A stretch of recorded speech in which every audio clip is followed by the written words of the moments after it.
1400 kilometre দীঘল।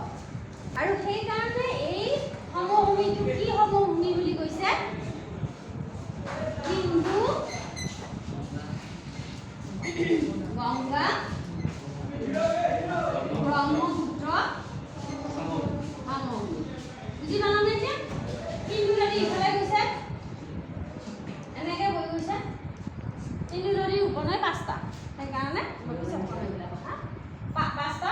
তাৰ ওপৰত ইয়াতে অলপমান ধ্বংস হৈছে, তাৰমানে আমাৰ এটা নদী, সেইকাৰণে ইয়াক সিন্ধু গংগা ব্ৰহ্মপুত্ৰ সমভূমি কোৱা হয়।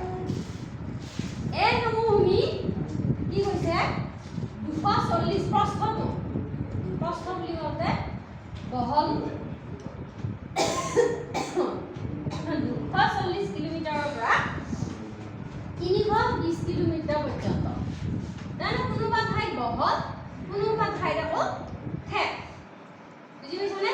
240 ইমান মানত হ'ব, ইয়াতে 320 মানে এনেকুৱা 240ৰ পৰা 320 কিলোমিটাৰ পৰ্যন্ত সি বহল। আকৌ ব্ৰহ্মপুত্ৰ, আমি ব্ৰহ্মপুত্ৰৰ কথা জানিবই লাগিব। আমি যিহেতু অসমত আছো, গতিকে ব্ৰহ্মপুত্ৰ কিমান দীঘল, অসমৰ মাজেদি দেই, এইটো ইয়াতে কিতাপত নাই হয়তো, অসমৰ মাজেদি ব্ৰহ্মপুত্ৰ কিমান কিলোমিটাৰ বৈ গৈছে এটা প্ৰশ্ন আহে।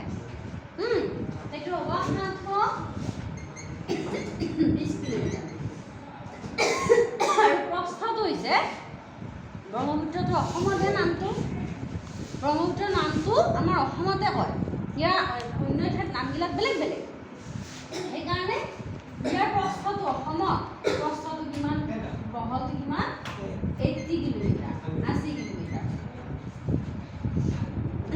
মুঠতে এই সমভূমিখিনি অঞ্চলটোৱে কিমান কিলোমিটাৰ আগুৰি আছে ঠাই? 7 লাখ বৰ্গ কিলোমিটাৰ। 5টা শূন্য হ'ব, 7 লাখ স্কুৱেৰ কিলোমিটাৰ বা অসমীয়া বৰ্গ। 7টা 7টো লিখি শূন্য কেইটা দিবা? 5টা। লাখত কেইটা শূন্য? 5টা শূন্য। সেইটো কথা মনত ৰাখিবা। এই সমভূমিটো 5টা ভাগত ভগাইছে। 5টা ভাগত ভগোৱাৰ পিছত ইয়াৰ প্ৰথম এটা সমভূমি আছে পশ্চিম সমভূমি। পশ্চিম সমভূমি আঁকি দিবা ইয়াতে। এইটো হ'ল পশ্চিম সমভূমি। হাৰিয়ানা পাঞ্জাৱ সমভূমি, হয়নে? হয়নে নহয়? হৈ যাবা 2 নম্বৰ, এইটো 1 নম্বৰ। তাৰ পাছত গংগা সমভূমি, হয়নে? গংগা সমভূমি 3 নম্বৰ। উত্তৰ গংগা সমভূমি 4 নম্বৰ। আৰু ব্ৰহ্মপুত্ৰ সমভূমি, ব্ৰহ্মপুত্ৰ সমভূমি 5 নম্বৰ। ব্ৰহ্মপুত্ৰ সমভূমি 5 নম্বৰ।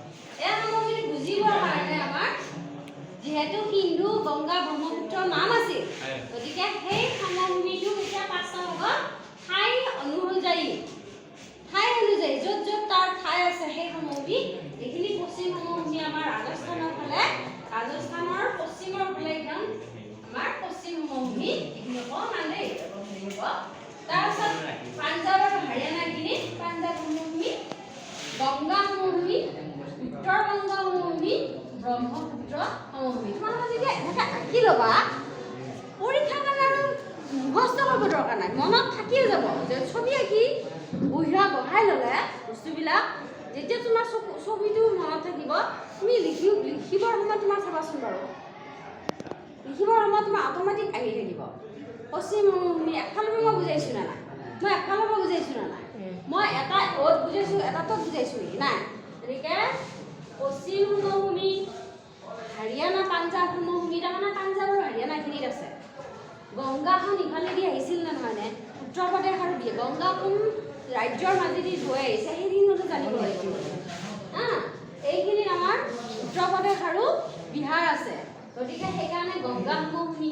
উত্তৰ বংগ বুলি কওঁতে এই হেৰিৰে পশ্চিমবংগৰ উত্তৰ পাৰটো, সেইকাৰণে এইখিনি উত্তৰ বংগ সমভূমি।